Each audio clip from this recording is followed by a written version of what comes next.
Welcome back students. आज हम अपने चैप्टर नंबर 6 की केस स्टडीज डिस्कस करने जा रहे हैं एंड आई होप आपने वीडियो लिंक पे जाकर इसको एक क्वेश्चन एक बार देख लिए होंगे, और अगर नहीं भी देखे, जब आप ये वीडियो देखने लगो तो प्लीज़ पहले क्वेश्चंस एक बार अच्छे से पढ़ लेना और फिर वीडियो देखना शुरू करना, आपको ज़्यादा आइडिया हो जाएगा। चलो आज की वीडियो स्टार्ट करते। सो हमारा पहला क्वेश्चन है, a company is manufacturing paper plates and bowls. It produces 1 lakh plates and bowls each day. Due to local festival, it got an urgent order of 50,000 plates and bowls per day. यानी कि एक company थी जो कि plates and bowl manufacture करती थी, 1 lakh plates और bowl each day manufacture करती थी। लेकिन अब जब लोकल फेस्टिवल हो गया तो उनको एक्स्ट्रा ऑर्डर मिल गया 50,000 का। मतलब अब जितने भी वर्कर्स थे कंपनी के पास वो कितना प्रोड्यूस कर रहे हैं, 1 लाख, और ये जो इमरजेंसी ऑर्डर आया है 50,000 का, अब इसको प्रोड्यूस करने के लिए वर्कर्स कहाँ से लाए? तो कौन सा फॉर्म ऑफ रिक्रूटमेंट अप्लाई होगा? डायरेक्ट रिक्रूटमेंट, क्योंकि जो अनस्किल्ड और स्किल्ड वर्कर्स होंगे उनको ऐसे ही रिक्रूट कर लिया जाएगा अपना काम करवाने के लिए, ये इमरजेंसी ऑर्डर पूरा करने के लिए। फिर फर्स्ट पार्ट का हमने आंसर दे दिया। सेकेंड पार्ट है state any 2 merits of this method. तो मेरिट्स क्या हुए? पहला वाइडर चॉइस, क्योंकि हमें पता है कि हमें कौन से लोग उठाने हैं डायरेक्ट रिक्रूटमेंट में। बी है कॉम्पिटिटिव स्पिरिट, अगर अभी अच्छा काम नहीं करेंगे 1 लाख वाले वर्कर्स तो इन 50,000 वाले वर्कर्स को भी हायर किया जा सकता है इनकी जगह पे। चलो देखते हैं second question. Is selection a negative process? Obviously yes, because it involves rejection. अब रिजेक्शन का मतलब क्या है कि आप बेस्ट सिलेक्टेड पर्सन को हायर करते हो अपनी जॉब, अपनी वैकेंसी के लिए। यानी कि आप एक ही पर्सन सिलेक्ट कर सकते हो, अगर एक ही की वैकेंसी है, 2 की है तो 2 की सिलेक्ट करोगे, लेकिन बाकी जो जितने मेंबर्स बचे उनको तो आप रिजेक्ट कर रहे हो ना, सिर्फ इसको सिलेक्ट करने के लिए। तो इसीलिए नेगेटिव प्रोसेस है, क्योंकि ये रिजेक्शन इन्वॉल्व करता है। आगे बढ़ते हैं। What kind of test will primarily be used and why to select the following. Okay, अब हमें इनमें से इन पर्सन्स को सिलेक्ट करना और ये बताना कि कौन सा टेस्ट ज़्यादा अप्रोप्रिएट होगा। पहला है इंटीरियर डेकोरेटर।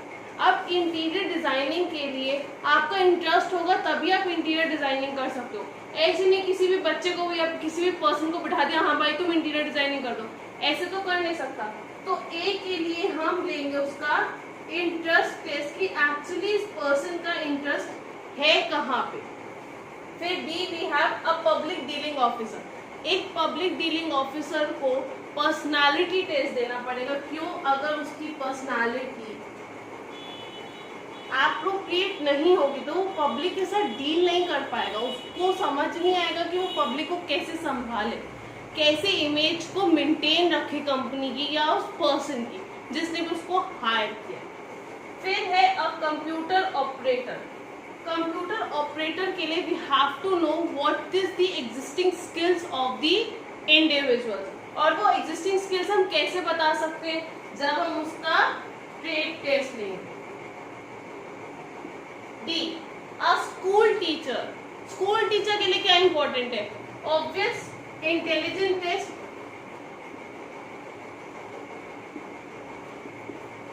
ये हमारा सेकेंड क्वेश्चन था। अब आते हैं थर्ड क्वेश्चन पे। थर्ड क्वेश्चन कहता है name and explain the methods of training.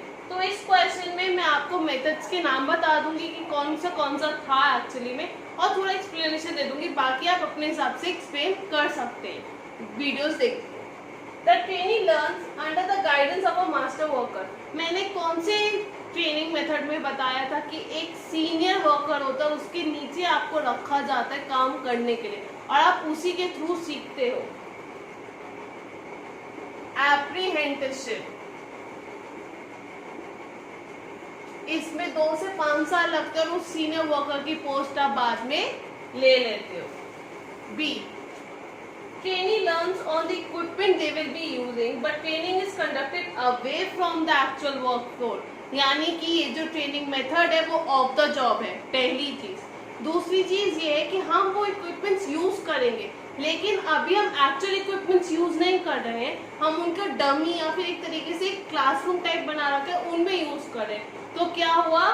Correct, vestibule training. Then we have C, trainee works in some factory or office to acquire practical knowledge and skills along with the regular studies. Example, CA। तो CA अपनी internship जो करता है, या हम एक तरह से कह सकते हैं आर्टिकलशिप जो करता है, वो इसी ऐसी होती, तो उसको हम कहते हैं इंटर्नशिप। यानी कि आप अपनी स्टडी के साथ साथ प्रैक्टिकल नॉलेज गेन कर रहे हो।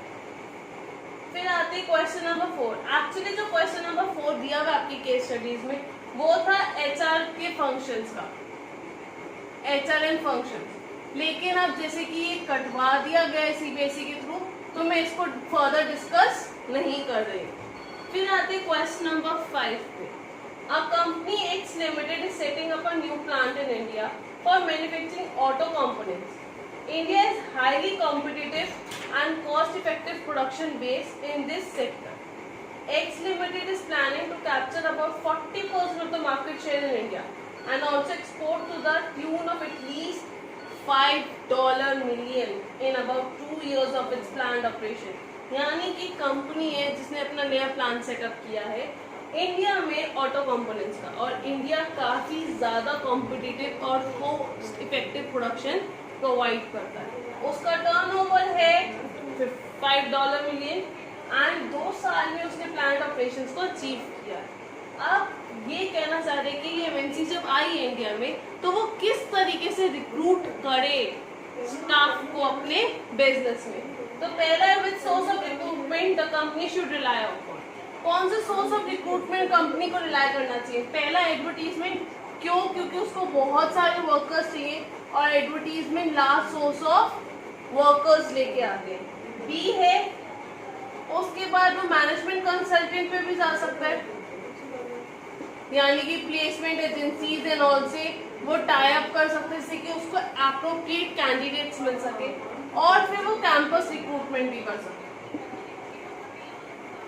अब नई कंपनी है तो वो एक्चुअली रेफर से नहीं हो सकता है, ना ही वो वेब पब्लिशिंग कर सकते हो कि वो रिलाई नहीं कर सकते, उसको ऐसा ही कोई मेथड चाहिए होगा। चलो सेकेंड पार्ट पे आते हैं। Which method of training and development the company should initiate. कौन से मेथड ऑफ ट्रेनिंग उसको यूज करने चाहिए? ऑब्वियस है यही 3 मेथड उनको यूज करने चाहिए, क्योंकि यही 3 मेथड अप्रोप्रिएट होते हैं। फिर आते हैं 6th क्वेश्चन पे, importance of staffing. Staffing important क्यों है? पहला ये कि वो हाई कॉम्पिटेंस नॉलेज के कैंडिडेट्स लेके आता है, हमें प्रॉपरली यूज करने में हेल्प करता है, और अगर स्टाफिंग ना हो तो there will be less work more play. तो स्टाफिंग एक्चुअली हमारे लिए बहुत ज्यादा इम्पोर्टेंट है। फिर 7th है स्टाफिंग प्रोसेस। वही आएगा एस्टिमेशन मैनफोर्स रिक्वायरमेंट्स, फिर recruitment, selection, placement and orientation, फिर आपका आता है performance appraisal, training, development, compensation and career planning. वो सारे पॉइंट्स आप डिटेल फॉर्म में लिखोगे। फिर है difference between of the job and on the job. अब ऑफ द जॉब और ऑन द जॉब में क्या डिफरेंस है? ऑन द जॉब यानी कि वही एक्चुअल वर्किंग एनवायरनमेंट होता है, of the job away from actual working environment. On the job less costly होता है, लेकिन of the job more costly होता है। ऑन द जॉब में कम टाइम लगता है, लेकिन ऑफ द जॉब में ज़्यादा टाइम लगता है, क्योंकि हमें प्रॉपर डमी प्रिपेयर करना पड़ता है। ऑन द जॉब में हमारे मैनेजर्स या हमारे सुपीरियर्स या सुपरवाइजर्स हमको सिखाते हैं, लेकिन ऑफ द जॉब में एक्चुअली हमको एक्सपर्ट सिखाते हैं। फिर है ट्रेनिंग एंड डेवलपमेंट। ट्रेनिंग का मतलब होता है कि आप स्किल्स इंक्रीज कर लो, लेकिन डेवलपमेंट का मतलब होता है आपकी ओवरऑल पर्सनालिटी में चेंजेस आ रहे हैं, आपकी ओवरऑल पर्सनालिटी डेवलप करें। ये एक पार्ट होता है ट्रेनिंग का, यानी कि ऑन द जॉब पे। लेकिन डेवलपमेंट जो वो ऑटोमेटिकली आपके अंदर वर्किंग एनवायरनमेंट के थ्रू, एक्सपीरियंसेस के थ्रू ऑलरेडी चेंजेस आना है शुरू हो जाते हैं। तो ये थी हमारी चैप्टर नंबर 6 की केस स्टडी। आज ही खत्म हो गया फाइनली हमारा चैप्टर 6। अब नेक्स्ट टाइम हम स्टार्ट करेंगे चैप्टर नंबर 7 डायरेक्टिंग। उससे पहले जितनी भी वीडियोस है, जो चैप्टर्स आपके रह गए हैं, उनको पूरा करके देख लो, जिससे कि जब हम चैप्टर 7 स्टार्ट करें तो आपके 6 के 6 चैप्टर्स एक्चुअली प्रिपेयर हो चुके। That's all for today. Thanks for watching. Do subscribe, like and share the video as much as you can.